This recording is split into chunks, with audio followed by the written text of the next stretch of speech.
Hello everyone, welcome back to my channel. So let us see what is today's agenda is. AWS free account creation and login. So how we create the account and how we can log in, and offers in AWS cloud offerings, services in cloud. So what is AWS free account creation and login? So how we can create it? So in order to create the free account, so go to the any of the browser that we are using. So give like AWS free trial account. So once you search the AWS free trial account, you will get the page where you can create the free cloud computing services AWS free trial. So once you click on it, so you'll get our page called like this, AWS free trial. So here we can create an account, create a free account. So before creating a free account, so we'll see what are the types of offers that we have in the AWS. So we have like three types of offers. That is free trials, 12 months free, and always free. What exactly the free trials in the sense? So you have created a free account in AWS, and so you'll be using that free account to perform the cloud computing operation and the labs. So whatever the labs and operation that we do here is for free, and that to some extent. If you are consuming the like 30 GB of hard disk, then beyond that, then that will be chargeable. So the free trial can be restrictions. So it can be happen for the 30 GB. If you are using more than 30 GB, it is chargeable. The same way, 12 months of free. So you have an account created for free trial, and after the 1 year, you are going to get it charged. That means the free trial which you created free for 1 year, as we discussed last sessions. So if you're using that for the next year, and if you want to continue to use it for a business purpose, so then you have to pay for what you use it. Always free. Always free in the sense you have created an account in the AWS and you are not using it. You just have an account created. That means it is always free until unless you use it, because there are some customers in US and they don't use it only until they require it. So they'll use it only in the winter season, so because they have the sales in the winters. So during that time the usage will be high. So until then they'll just keep it, or they'll keep the servers shut down. So after once they start using, they'll getting charged for those. So that is about the three types of services. So let's see how this pricing is done for the free tier for the servers. So let's say you have like 750 hours of free for 1 month for one server. So let's say how it is calculated. So just a minute, let me go to calculator. So it says that 750 hours per month for one server. Let's say you have like 24 hours in a day into 31 days. So if you see 744 hours, so you still have the 6 hours in a bucket for free. This is for one server. In the same way, if you calculate this for 2431 into 5 servers, you have like 3,720. So you just do minus for 750 hours. So you'll get 2,970 hours. So you have to pay it for the 2,970 hours. So in that case, like if you want to use if you're using this one server for continuously for 24 hours for 30 days, 1 days also, you still have the, what you can say, like 6 hours of pending in your bucket, which are given for our free trial. So it is like how we use it. So if you have done our practicals and operations, what we do, cloud operating operations, then once then we can shut down the server. So better always shut down the server once we are done with our practicals. The same way you have it for the Amazon SC5 GB and RDS 750. So RDS again depends upon whether the customer has to go from the on-premise or from the cloud. That depends upon the customer usage and the customer preferences. So which type of services they want to auto services we'll see in the next upcoming slides. So that is how same way this is depend upon the, like whether the customer want to go for the which type of DB and Lambda, whether they have to use it. It depends upon the customer and their business requirement. Okay. I hope that you got the what exactly the how we can what exactly these prices on the they were on how they are calculated.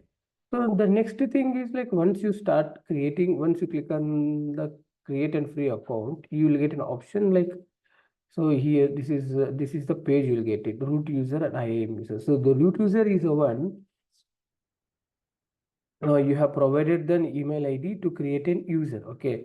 So So once you start creating the free account, always select a personal use. So you'll get if you select a personal use, you'll get only limited options or limited information you can give. It'll ask only for limited information. But when you give for enterprise use, it'll ask for many information. Now so much of information you have to provide it, like tax or GST, some all GST and something and all the things. So better use it for the personal use. And so while creating the user also, you have to provide the credit card details. So in the initial, it will deduct the 2 rupee and it will get it created back again once or once account created, and it will get back after some days, couple of days or 4 to 5 days. So the only the why they are asking for the credit card details is nothing but they want to check the genuinity of the transaction. Is the transaction genuine or not, or the card details genuine or not, or the person is genuine person or not. So they'll just only checking for the genuine purpose.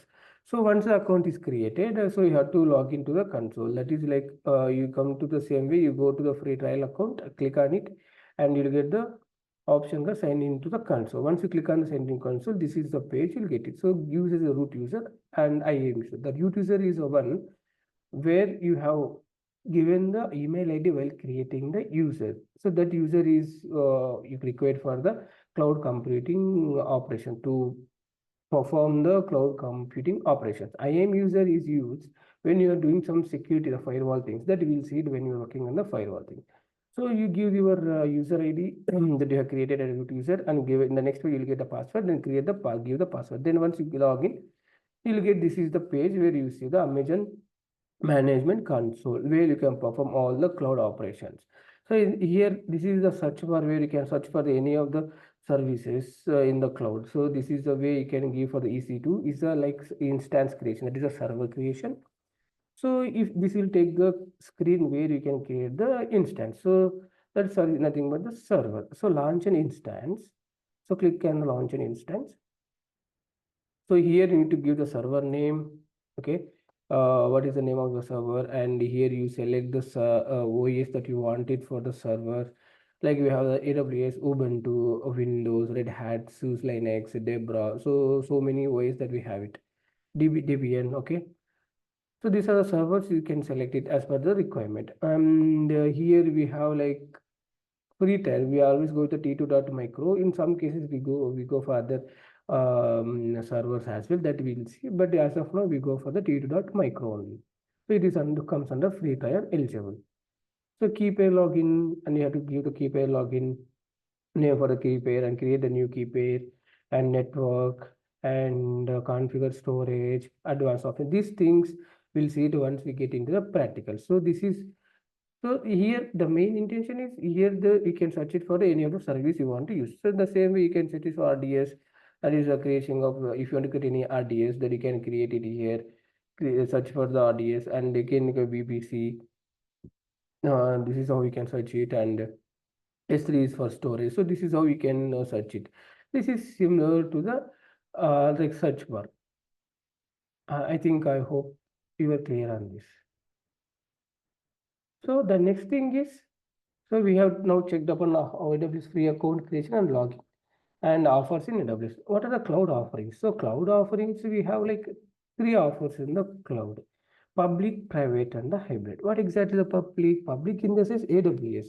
So AWS Web Services is a public. So they have their cloud, and we can use this cloud for our business requirement. So as per our business requirement, we can implement our business into the cloud, and we can start using our application that we deployed in the servers, and we can use it. So that is called the best example for the public. Private in the sense, this can be shared only with a specific group of people, not with everyone. So let's say you have the data center, our own data center, and you have the data in it, and it cannot be shared with anything, with everybody. So then on top of that, you have some applications as well. Let's say like you have like pharmacy applications, banking applications, financial applications. So this application can be shared only the group of people, not everyone, because they have the confidential information. That is the best example of private. What does the hybrid means? Hybrid in the sense, this is a combination of the public and the private. So let's say you have like private, that is their own data center with the data inside the your databases. That is the on-premise database. So those data is consumed to the public, that is through the application that is deployed in the Amazon, that is AWS. So that means you are consuming the data from the AWS, but the data is present in the on-premise data center, that is the on-premise database. So that is how the hybrid comes. For example, you have like 50 servers in the public, that is in the AWS, and you have a requirement to store the 2000 TB of data. So instead of getting stored the data into servers, anyway, we already have the data centers of our own.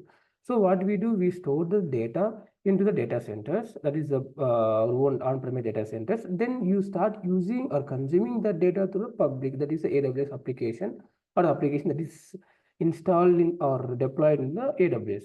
So that is what the hybrid. So this is mainly model that we follow in the cloud also, because you have the data centers and you have the DB in their own data center. You started using them, consuming to the public, that is through the Amazon. Amazon, that is the application that is deployed in the Amazon. So this can be achieved by doing some setting of the firewalls and IP address, private and public IP address to some firewalls and gateways. That is the how we can perform this activity. I think you are very much clear on the public, private, and the hybrid. The next one is like cloud computing. As of customer requirements, so as customer requirements are different, cloud come up with the three services. See, I have like my business is like very small, so I can go with the IaaS, and if the different customers can with the Paas and the SaaS, software as a service. So we'll see what exactly each of these are. So IaaS, infrastructure as a service. That means, see, physical data centers are the servers, networking, storage, and so everything is maintained by the provider only, that is by the Amazon. Then it comes for the IaaS, infrastructure as a service. So if anything happens in case of servers, networking, storage, server management, so all this taken care by the provider itself. So when it comes for the operating systems and database management development tools, operating system in the sense, if we are selecting the operating system, whether it should be a Windows or a Linux, and choosing of the databases. If we have that, if we are selecting that, then we can go for the IaaS, and this can be maintained by us. So when we can maintain these two in that case, we should have the team who can handle operating systems, installation of the operating systems, and doing the patches to the operating systems and maintaining the operating systems. And if anything happens, they should only take care of the operating system. And the same way, database selection of databases, migration of databases, migrating from one database to another database, and upgrading the databases. If we have the vast team to operate them, then we can go for the IaaS, and this thing can be handled by us. If you want to opt for the Paas, that is, these two also should be operated by the provider, then we can go for the Paas, platform as a service. Then all the servers, networking, storage, and data centers, operating system, database management, and deployment tools can be handled by the provider, that it comes under the Paas. So let's say you have an application, and if we only deploy code, we have the developers who can develop the code and deploy the code, and they can manage their own applications, then better we go for the till Paas, platform service. And so if we don't have any developers, and we want only providers to be taking care of them, or in application within Amazon, we have like tracking of the CPU utilization, some application we have. So if you want to take care of those application with Amazon itself, I mean like provider itself, then we can choose for the SaaS. So if you have the team who can look into it, who can look into different tools like third-party tools, third-party applications, and they can only do the support, everything, then then they can go till the Paas, and so application can be taken care by the company itself. If you want to go for the SaaS, then this application also will be taken care by the provider itself. So provider in that case, if you are opting for SaaS, they'll be taking till the IaaS to SaaS. So it will quite costly, and we have to pay for the maintenance. Hope I am clear on this. So this is for the today's session. So the next session we'll be learning about the networking. Networking is like something big concept. So we'll learn only like whatever required for the as in DevOps engineer. So if you have any queries, please do comment on this session, and also you can send out a mail to seshithub@gmail.com. Please do subscribe, share, and like the channel. Thank you. Thank you for watching.